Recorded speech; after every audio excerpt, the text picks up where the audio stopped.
Quand on pense au métier de dentiste, on imagine tout de suite des sourires parfaits, une santé bucco-dentaire impeccable.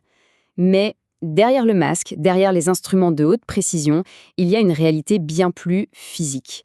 Une réalité exigeante que peu de gens soupçonnent. Alors, on va regarder ensemble ce qui se passe vraiment de l'autre côté du fauteuil. Regardez bien ce chiffre. Plus de 60%. C'est juste énorme. Ça veut dire que la grande majorité des professionnels du secteur dentaire souffrent de douleurs musculo-squelettiques. Ce n'est pas une exception, c'est la norme. Et ce chiffre, c'est le point de départ de toute notre analyse. Forcément, un chiffre pareil, ça soulève une question. Pourquoi ? Comment un métier de soin peut-il être si éprouvant pour le corps ? C'est ce qu'on va décortiquer maintenant. Le nom scientifique de cette douleur, c'est trouble musculo-squelettique ou TMS. Attention, on ne parle pas ici d'une blessure soudaine, d'un accident. Non, c'est bien plus insidieux que ça. C'est le résultat de micro-dommages qui s'accumulent jour après jour. Pensez à une corde qui s'effiloche lentement, à force de frotter toujours au même endroit. C'est exactement ce qui arrive au corps. Le cœur du problème, en fait, c'est que le corps humain n'a tout simplement pas été conçu pour ce type de travail. Rester penché des heures dans la même position, solliciter de manière intensive des tout petits muscles, serrer fermement des instruments, répéter encore et encore les mêmes gestes précis. Tout ça, mis bout à bout, crée cette usure progressive. Bon, on a vu les causes. Maintenant, regardons de plus près les conséquences. Quelles sont les blessures les plus typiques de la profession ? Un premier exemple très parlant, le syndrome du défilé thoracique. L'image est assez claire. La posture classique du dentiste, tête penchée et épaules en avant, vient littéralement écraser les nerfs et les vaisseaux sanguins qui passent entre le cou et l'épaule. Et c'est ça qui provoque ces fameux engourdissements ou ces douleurs qui descendent dans les doigts. Une autre blessure très fréquente, la tendinite de la coiffe des rotateurs. Ce qui est fou, c'est que ça vient souvent d'un geste qui a l'air de rien, comme garder le coude un peu trop levé. Mais la répétition, jour après jour, transforme ce petit geste anodin en une inflammation super douloureuse des tendons de l'épaule. Et bien sûr, comment ne pas parler du syndrome du canal carpien ? Celui-là, beaucoup de gens le connaissent, le lien avec la dentisterie est direct, la flexion constante du poignet, ajoutée à la prise très ferme des instruments, finit par comprimer le nerf médian. Et le résultat, on le connaît, douleur, picotement et une perte de dextérité dans la main. Ok, le tableau est un peu sombre, on est d'accord, mais la bonne nouvelle, c'est qu'il existe des solutions. Il y a toute une science qui s'est penchée sur la question pour justement prévenir ces problèmes, la science de l'ajustement. Et cette science, c'est l'ergonomie. Son but est hyper simple sur le papier, adapter les outils et l'environnement de travail à l'être humain, et non l'inverse.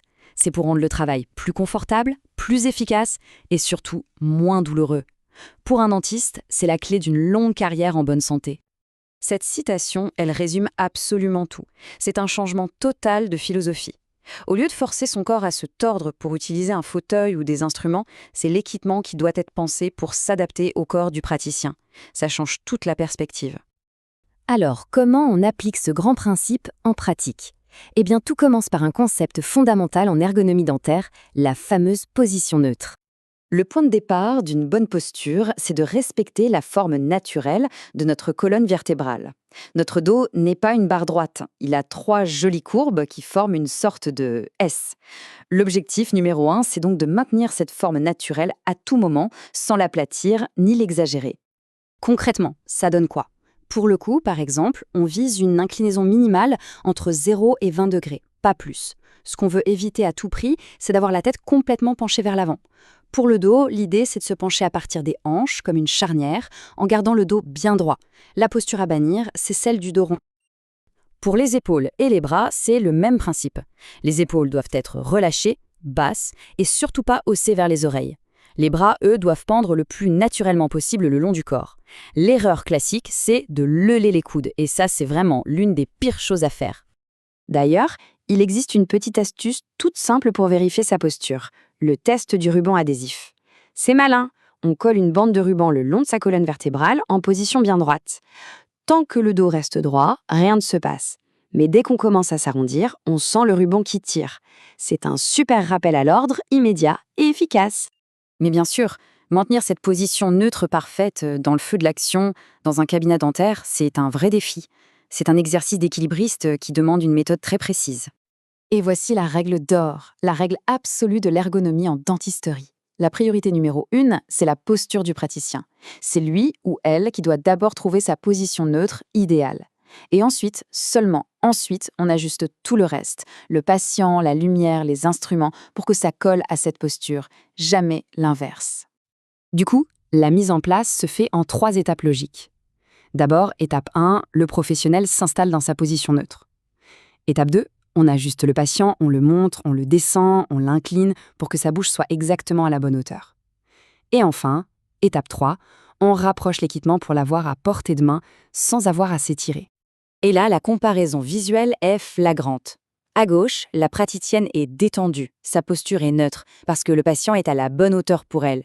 À droite, c'est tout le contraire. Le patient est trop haut, donc elle est obligée de lever les coudes, de crisper ses épaules. C'est la recette parfaite pour se blesser. Au final, on se rend compte que la pratique de la dentisterie, c'est bien plus qu'une simple compétence médicale. C'est une véritable performance physique. Maintenir cette fameuse posture neutre pendant des heures, ça demande une conscience de son corps et une discipline qui rappelle vraiment celle d'un athlète de haut niveau. Et pour finir, toute cette analyse soulève une question qui nous concerne un peu tous. En entendant ça, beaucoup se sont sûrement redressés instinctivement sur leur chaise. Ça nous amène à une petite réflexion. Comment est notre propre posture, là, tout de suite? C'est une bonne question à garder en tête.